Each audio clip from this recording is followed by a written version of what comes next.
सावधान माताएं एवं बहनों, अगर आप सावन सोमवार का व्रत रखने जा रहे हैं तो यह वीडियो आपके लिए बेहद महत्वपूर्ण है, क्योंकि शास्त्रों और धार्मिक मान्यताओं के अनुसार कुछ ऐसी परिस्थितियां होती हैं जिनमें सावन सोमवार का व्रत नहीं रखना चाहिए। कई लोग बिना जानकारी के व्रत तो रख लेते हैं, लेकिन उनसे ऐसी गलतियां हो जाती हैं जो व्रत के पुण्य को नष्ट कर देती हैं। भगवान शिव तो भोलेनाथ हैं, वे अपने भक्तों का केवल भाव देखते हैं, लेकिन नियमों की अवहेलना करना उचित नहीं माना गया है। दोस्तों, सावन का महीना भगवान शिव को अत्यंत प्रिय है। इस पवित्र महीने में रखा गया एक सोमवार का व्रत भी भक्त के जीवन में सुख, शांति और मनोकामनाओं की पूर्ति का कारण बन सकता है। लेकिन क्या आप जानते हैं कि 5 प्रकार की महिलाओं को सावन सोमवार का व्रत रखने से पहले विशेष सावधानी बरतनी चाहिए। यदि वे बिना विचार किए व्रत रखती हैं तो उन्हें शारीरिक कष्ट हो सकता है और धार्मिक दृष्टि से भी व्रत का पूर्ण फल प्राप्त नहीं होता। आज की इस वीडियो में हम आपको बताएंगे कि वे 5 महिलाएं कौन हैं जिन्हें सावन सोमवार का व्रत रखने से पहले अवश्य सोच विचार करना चाहिए, किन परिस्थितियों में व्रत नहीं रखना चाहिए, और यदि व्रत न रख सकें तो भगवान शिव को प्रसन्न करने के लिए कौन सा सरल उपाय कर सकती हैं। इसलिए शिवहम टीवी की इस वीडियो को अंत तक अवश्य देखिए, क्योंकि एक छोटी सी जानकारी आपको बड़ी गलती करने से बचा सकती है। भक्तों, वर्ष 2026 में सावन का पावन महीना 30 जुलाई दिन गुरुवार से प्रारंभ होकर 28 अगस्त तक रहेगा। यह महीना भगवान शिव और माता पार्वती की उपासना के लिए अत्यंत शुभ और मंगलकारी माना जाता है। इस वर्ष सावन के दौरान कुल 4 सोमवार व्रत आ रहे हैं, जिनका विशेष धार्मिक महत्व है। पहला सोमवार व्रत 3 अगस्त को मनाया जाएगा, दूसरा सोमवार 10 अगस्त को, तीसरा 17 अगस्त को और सावन का चौथा तथा अंतिम सोमवार व्रत 20 अगस्त को होगा। सावन का समापन 28 अगस्त 2026 को हो रहा है, जो कि रक्षाबंधन का पर्व है। इसी दिन बहनें अपने भाइयों की कलाई पर रक्षा सूत्र यानी राखी बांधकर भाई बहन के अटूट प्रेम और विश्वास के त्योहार को मनाएंगी। सावन का पहला दिन यानी 30 जुलाई भगवान श्री हरि विष्णु की कृपा प्राप्ति के लिए भी बहुत दुर्लभ और शुभ संयोग लेकर आ रहा है। पौराणिक मान्यताओं के अनुसार सावन के पूरे महीने में शिव भक्त शिवलिंग पर जल और बेलपत्र अर्पित करके सुख, समृद्धि, सौभाग्य और दीर्घायु का आशीर्वाद प्राप्त करते हैं। यह समय सुहागिन महिलाओं के लिए अखंड सौभाग्य के नियमों का पालन करने और गौरी व्रत के माध्यम से पति की उन्नति की कामना करने के लिए सबसे बेहतर माना गया है। अतः 30 जुलाई से शुरू होने वाले इस पवित्र माह में श्रद्धा, नियम और पूर्ण सात्विकता के साथ महादेव की शरण में जाकर कोई भी भक्त अपनी हर मनोकामना पूरी कर सकता है। सावन का महीना कोई साधारण महीना नहीं है। यह ब्रह्मांड के रचयिता, पालनकर्ता और संहारक साक्षात देवों के देव महादेव का काल है। हमारे हिंदू पंचांग के अनुसार जब भगवान विष्णु आषाढ़ मास की देवशयनी एकादशी को 4 महीनों के लिए योग निद्रा में चले जाते हैं और पाताल लोक की ओर प्रस्थान करते हैं, तब पूरी सृष्टि पर एक पल के लिए अंधकार छाने लगता है। उस समय ब्रह्मांड को विनाश से बचाने के लिए महादेव स्वयं इस सृष्टि का पूरा कार्यभार अपने हाथों में लेते हैं। इस साल सावन की शुरुआत एक बेहद अद्भुत, दुर्लभ और तांत्रिक संयोग के साथ हो रही है। इस बार जितने भी सावन सोमवार पिया रच रहे हैं, वे सभी अपने आप में तंत्र, मंत्र और अघोर शक्तियों को समेटे हुए हैं। शास्त्रों में लिखा है कि सावन के सोमवार का व्रत रखने से इंसान के 7 जन्मों के संचित पाप भस्म हो जाते हैं। जो कुंवारी कन्याएं इस व्रत को रखती हैं तो उनकी कुंडली के सारे ग्रह दोष शांत हो जाते हैं और उन्हें साक्षात शिव जैसा ही वर प्राप्त होता है। जो विवाहित महिलाएं इसे रखती हैं तो उनके सुहाग पर आने वाली अकाल मृत्यु और यमराज की छाया भी दूर भाग जाती है। लेकिन याद रखिए, सावन सोमवार की पूजा जितनी सरल और मनमोहक दिखती है, इसके अदृश्य नियम उतने ही करे खतरनाक और भयानक है।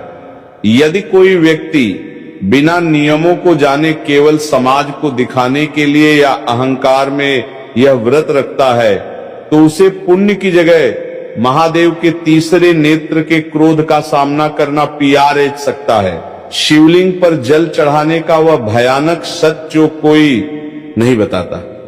जब हम सावन के महीने में शिव मंदिर जाते हैं तो हमारी आदत होती है कि हम जल का लौटा लेकर सीधे शिवलिंग की तरफ द्वार पड़ते हैं, लेकिन यहीं पर लोग अपने जीवन की सबसे बड़ी आत्मघाती और विनाशकारी गलती कर बैठते हैं। बहुत से लोग मंदिर के अंदर बने नल, कुएं या शिवालय के प्रांगण में लगे हुए वाटर फिल्टर से ही जल भर लेते हैं और उसे शिवजी पर चढ़ा देते हैं।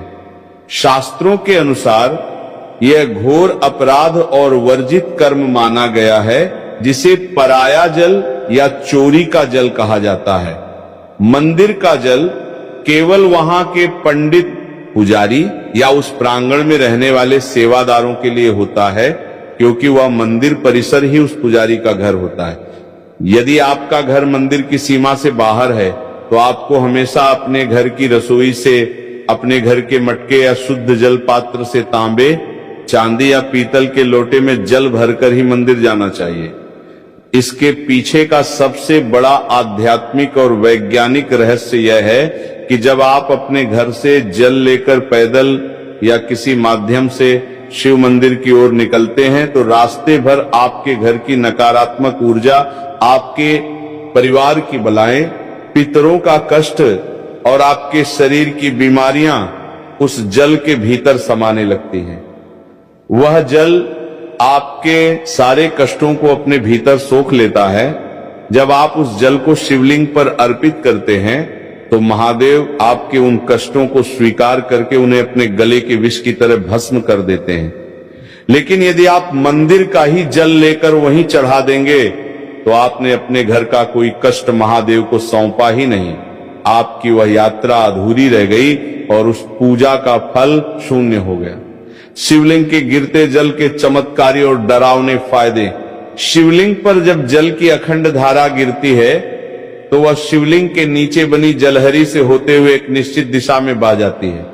शास्त्रों में उस बहते हुए जल को साक्षात अमृत और शिव की अलौकिक ऊर्जा का महापुंज माना गया है। पहला कर नियम यह है कि जब आप जल चढ़ा लें तो उस जलहरी से बाहर बहते हुए जल को कभी भी भूलकर लांघना नहीं चाहिए, क्योंकि वह ऊर्जा इतनी तीव्र और तांत्रिक होती है कि यदि कोई साधारण इंसान उसे लांघता है तो उसके शरीर का चक्र बिगड़ सकता है और उसका मानसिक संतुलन तक हिल सकता है। लेकिन शास्त्र कहते हैं कि उस गिरते हुए जल को किसी मुसाफिर या भक्त को थोड़ा सा अपने पात्र में रोक लेना चाहिए। उस जल को अत्यंत पवित्र और चमत्कारी मानकर अपने घर ले आना चाहिए।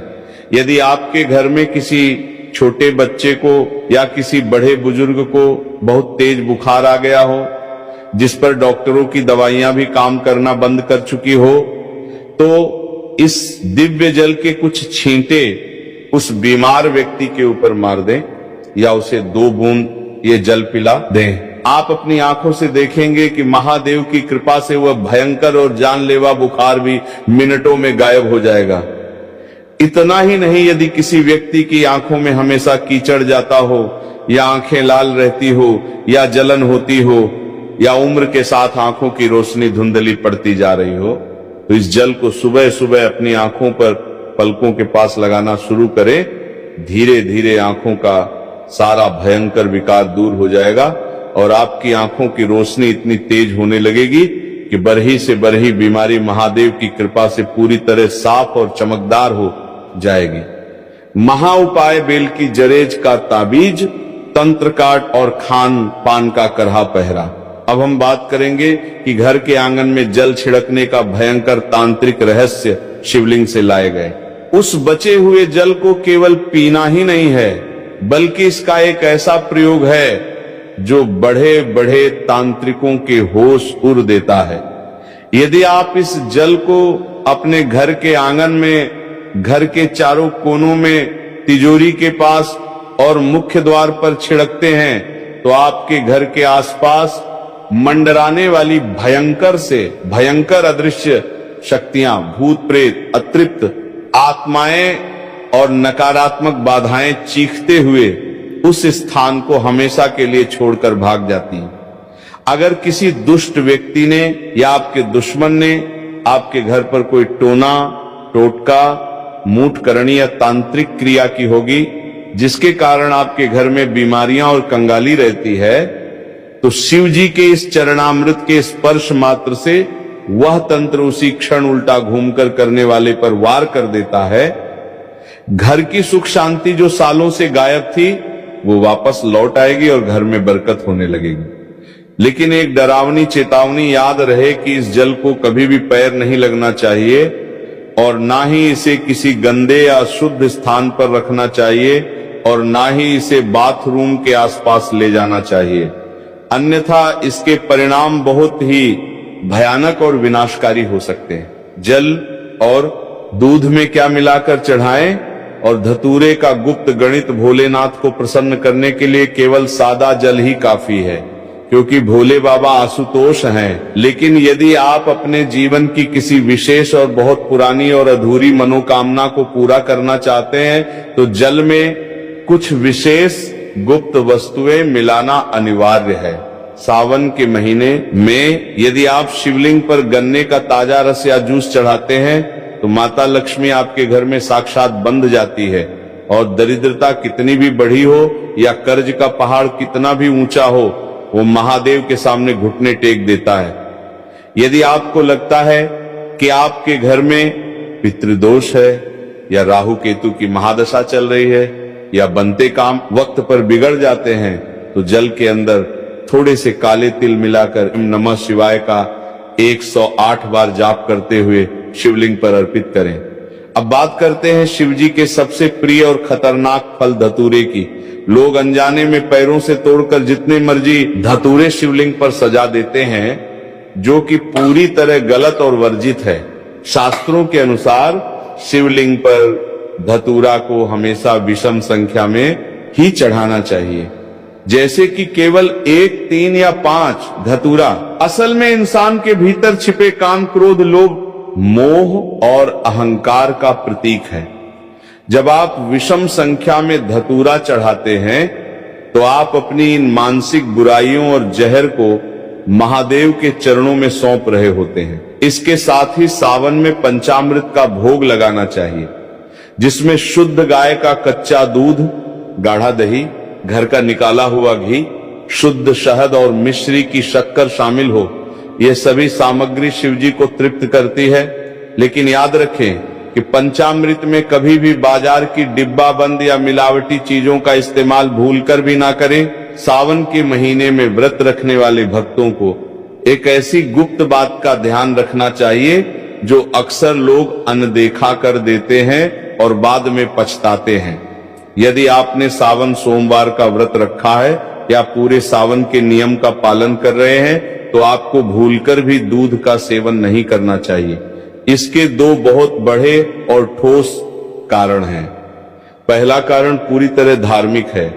सावन के महीने में दूध पूरी तरह से भगवान शिव को समर्पित होता है, क्योंकि समुद्र मंथन के समय निकले विष के कारण उनके कंठ में जो भयंकर जलन हो रही थी, उसे शांत करने के लिए सभी देवताओं ने उन पर दूध और जल चढ़ाया था। जो चीज सीधे भगवान को अर्पित की जा रही हो उसे व्रतधारी स्वयं ग्रहण नहीं कर सकता, इसे उच्चिष्ट या दोष माना जाता है। दूसरा कारण वैज्ञानिक और डरावना है। सावन में चारों तरफ भारी वर्षा होती है, जिससे जमीन पर अजीबोगरीब की माकोरे, फंगस और जहरीली घास उग आती है। जब गाय और भैंस इस घास को चरती हैं तो वो विषैला तत्व उनके दूध में भी आ जाता है। सावन के दिनों में इंसान की जठराग्नि यानी पाचन शक्ति बहुत कमजोर होती है, इसीलिए इस समय दूध पीना साक्षात पेट की भयंकर बीमारियों और विष को न्योता देना है। यह दूध केवल छोटे बच्चों, असहाय बुजुर्गों या भयंकर रूप से बीमार लोगों को ही दिया जाना चाहिए, क्योंकि उनके जीवन की रक्षा के लिए शास्त्रों में विशेष छूट है।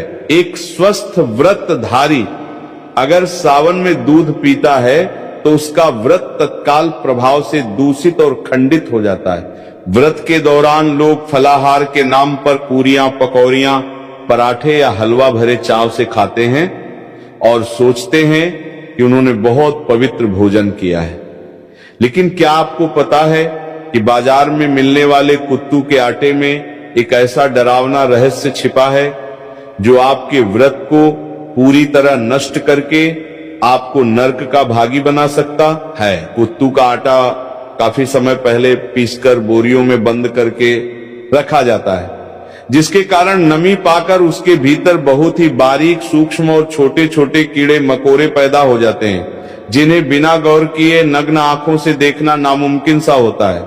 यदि आप बाजार से पैकेट या खुला आटा लाकर बिना उसे अच्छी तरह जांचे और बिना बहुत बारीक छलनी से छाने सीधे तेल में तलकर इस्तेमाल कर लेते हैं तो अन्न जाने में आप उन सैकड़ों जीवित जीवों और कीड़ों को भी पकाकर खा जाते हैं। शास्त्रों में साफ साफ लिखा है कि व्रत के दौरान यदि आपके पेट में एक भी कीड़ा या जीव चला गया तो वह मांस भक्षण यानी मांस खाने के बराबर माना जाएगा। जैसे ही आपने अनजाने में भी उस मांस रूपी की को खाया तो आपका व्रत उसी क्षण पूरी तरह टूट गया और आपको व्रत के पुण्य की जगह जीव हत्या का भयंकर पाप लग गया और आपका मानस पूरी तरह अपवित्र हो गया। इसलिए जब भी कुत्तू के आटे का प्रयोग करें, लेकिन उसे पहले धूप में सुखाएं और बारीक छलनी से 3 बार छानें और पूरी तरह आश्वस्त होने के बाद ही खाएं। व्रत में नमक के नाम पर केवल और केवल शुद्ध सेंधा नमक का ही प्रयोग होना चाहिए। साधारण समुद्री नमक का एक दाना भी व्रत को नष्ट कर देता है। बेल के पैरे की झड़ का ताबीज और अदृश्य शक्तियों का परछाई नाश। सावन के महीने में बेलपत्र का महत्व तो बच्चा बच्चा जानता है, लेकिन बेल के पैर की जरज में जो तांत्रिक, सुरक्षात्मक और अलौकिक शक्तियां होती हैं उसके बारे में कोई नहीं बात करता। सावन के किसी भी सोमवार को सुबह सूर्योदय से पहले उठकर स्नान करके बेल के प्राचीन वृक्ष के पास जाएं, वहां धूप दीप जलाकर प्रार्थना करें और उसकी जड़ का एक छोटा सा टुकड़ा कुल्हाड़ी या लोहे से नहीं बल्कि लकड़ी या हाथ से प्यार से तोड़कर ले आए। उस टुकड़े को गंगा जल और गाय के कच्चे दूध से धोकर पहले शिवलिंग पर स्पर्श कराएं और फिर उसे महादेव का प्रसाद मानकर वापस ले लें। इसके बाद उस चको चांदी, तांबे या पीतल के किसी ताबीज के अंदर भरकर काले या लाल धागे की मदद से अपने गले में या दाहिनी बाजू पर बांध लें। यह कोई साधारण लकर ही नहीं रह जाती, यह साक्षात महादेव का त्रिशूल और सुरक्षा कवच बन जाती है। इस ताबीज को पहनने के बाद दुनिया का कोई भी ओझा तांत्रिक, कोई भी बुरी नजर, मूठ, भूत, प्रेत, डाकिनी, शाकिनी या हवा में घूमने वाली नकारात्मक शक्ति आपके आसपास भी नहीं भटक सकती। यदि आपको रात में डरावने सपने आते हैं, अचानक छाती पर वजन महसूस होता है या आपको लगता है कि आपके ऊपर किसी ने कुछ टोना कर दिया है, तो ये JRH उस पूरी बला को अपने भीतर सोख लेगी।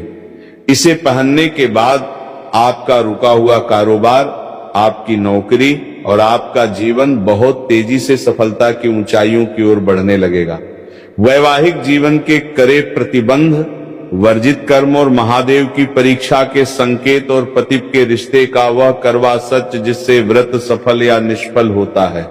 भगवान शिव और माता पार्वती इस पूरी सृष्टि के सबसे पहले, सबसे आदि और सबसे आदर्श पति पत्नी हैं। इसीलिए सावन के व्रत में पति के आपसी व्यवहार और मानसिक पवित्रता का बहुत गहरा और सीधा संबंध होता है। जो पति पत्नी सावन के महीने में या विशेषकर सोमवार के व्रत के दिन आपस में गाली गलौज करते हैं या एक दूसरे को नीचा दिखाते हैं, ताने मारते हैं या आपस में भयंकर लड़ाई झगड़ा और क्लैश करते हैं, उन्हें सावन का व्रत रखने का कोई अधिकार नहीं है। यदि ऐसी अशांत स्थिति में आप भूखे रहकर व्रत रखते भी हैं तो महादेव आपके उस व्रत को कभी स्वीकार नहीं करते। आपका भूखा रहना केवल एक शारीरिक प्रताड़ना और नाटक बनकर रह जाता है और आपके पुण्य की सारी ऊर्जा उसी क्षण नष्ट हो जाती है। शास्त्रों के अनुसार देवी देवता हमेशा पति के प्रेमपूर्ण जोड़े की सामूहिक सकारात्मक और ऊर्जा से ही प्रसन्न होते हैं। यदि आपका पति आपसे प्यार से बात करके या आपकी सहमति से आपको खुश रखकर किसी काम के सिलसिले में नौकरी पर या विदेश गया है, तो पत्नी घर पर रहकर पूरी निष्ठा से व्रत रख सकती है। लेकिन यदि दोनों के बीच भयंकर क्लैश हुआ है, पत्नी रोते हुए और पति को गाली देते हुए अपने मायके जाकर बैठ गई है और वहां सावन का व्रत रख रही है, तो वह व्रत पूरी तरह निष्फल है। कोर्ट मैरिज और अधूरी शादी वाली महिलाओं के लिए शास्त्रों का करह निषेध। आज के आधुनिक और पाश्चात्य युग में बहुत से युवा कोर्ट में जाकर कागजों पर दस्तखत करके शादी कर लेते हैं और समाज में उसे ही अपना पूरा विवाह मान लेते हैं।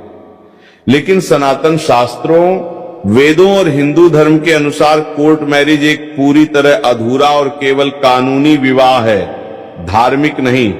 जब तक पवित्र अग्नि को साक्षी मानकर वैदिक मंत्रोच्चार के बीच कन्यादान और 7 फेरे नहीं लिए जाते, तब तक वो विवाह आध्यात्मिक रूप से पूर्ण नहीं माना जाता।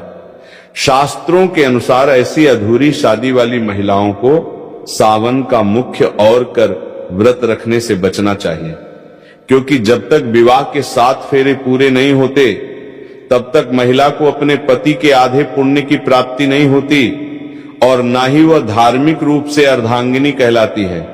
यदि ऐसी महिलाएं व्रत रखना चाहती हैं, तो उन्हें पहले विधिवत रूप से भगवान शिव और माता पार्वती के सामने 7 फेरे या विवाह की रस्में पूरी करनी चाहिए, तभी उनका व्रत पूर्ण रूप से फलदायी माना जाएगा और उन्हें सौभाग्य की प्राप्ति होगी।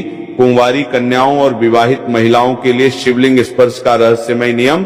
सावन के महीने में कुंवारी कन्याएं मनचाहा और संस्कारी वर पाने के लिए और शादीशुदा महिलाएं अपने पति की लंबी उम्र तथा अखंड सौभाग्य के लिए व्रत रखती हैं।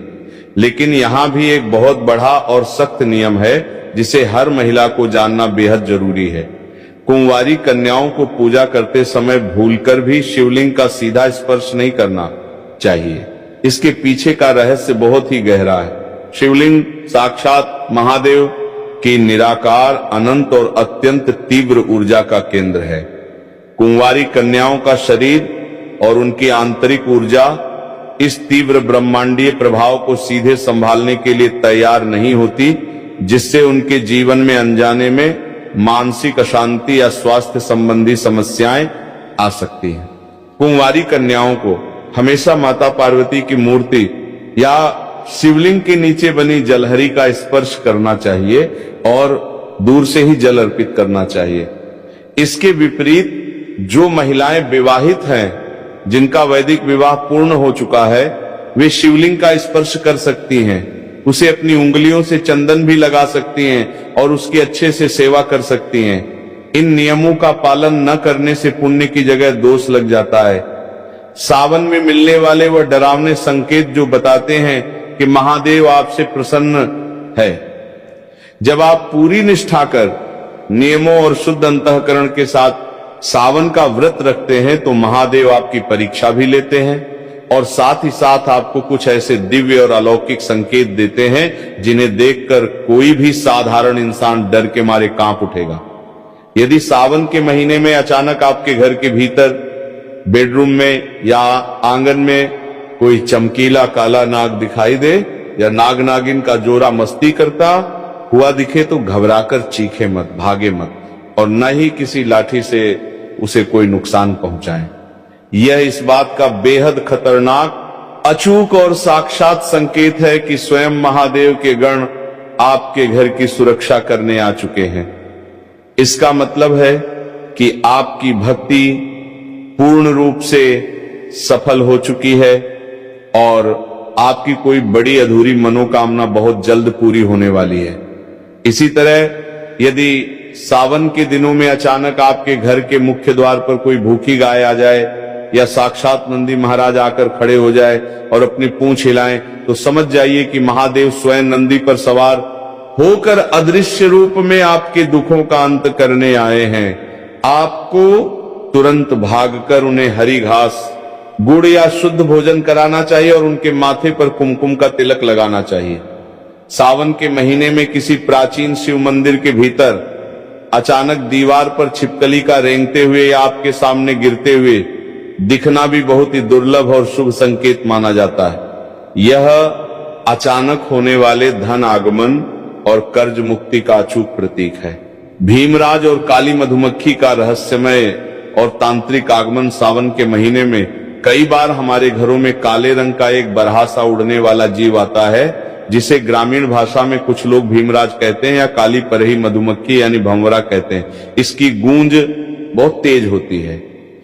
यदि ये जीव अचानक आपके घर में आकर कानों के पास गूंजने लगे या आपके पूजा घर में रखे दीपक के आसपास चक्कर काटने लगे तो डर कर उसे मारें नहीं, यह साक्षात माता दुर्गा के ब्राह्मणी रूप के आगमन का संकेत है। शास्त्रों में भंवररे और काली मधुमक्खी को माता ब्राह्मणी और मां दुर्गा का दूत माना गया है।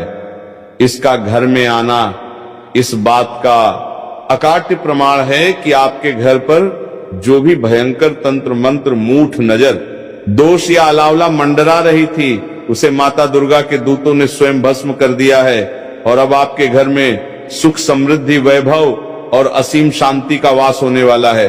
महादेव को 56 भोग या सोने चांदी के बर्तनों की आवश्यकता नहीं है, वे तो केवल सच्चे भाव और जल के भूखे हैं। लेकिन जब आप अपनी श्रद्धा से उन्हें भोग लगाते हैं तो आपको शास्त्रों में लिखी सही विधि का पता होना चाहिए।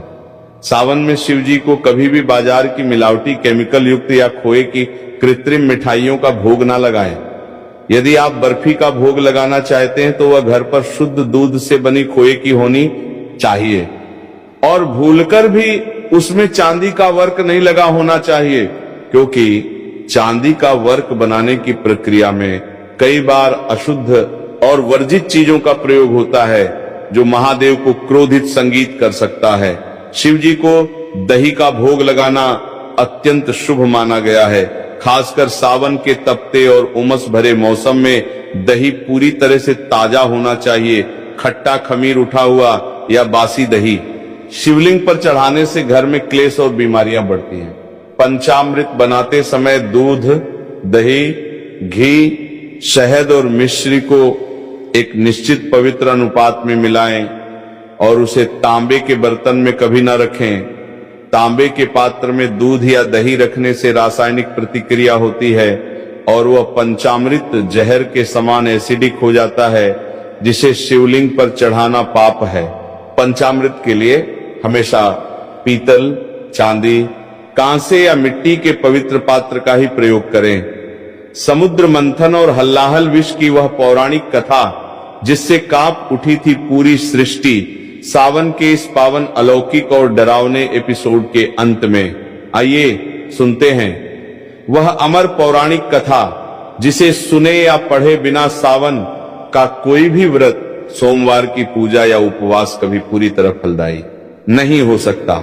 सतयुग के दौरान जब देवताओं और असुरों के बीच अमृत की चाह में ऐश्वर्य और अमृत प्राप्ति के लिए क्षीर सागर में समुद्र मंथन किया जा रहा था, तब मंदराचल पर्वत को मथानी और नागराज वासुकी को रस्सी बनाया गया था। एक तरफ देव थे और दूसरी तरफ दानव।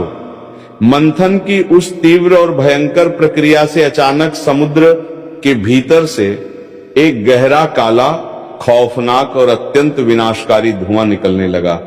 यह कोई साधारण धुआं नहीं था, यह साक्षात हलाहल नाम का महावश था, जो ब्रह्मांड का सबसे खतरनाक जहर था।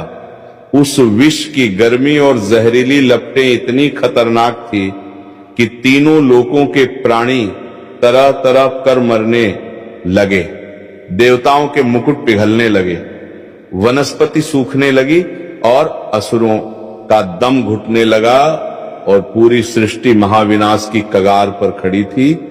जब ब्रह्मा और विष्णु जी के पास भी इसका कोई रास्ता नहीं बचा तो सभी देवता और आशी मुनि चीखते चिल्लाते हुए कैलाश पर्वत की ओर भागे और महादेव के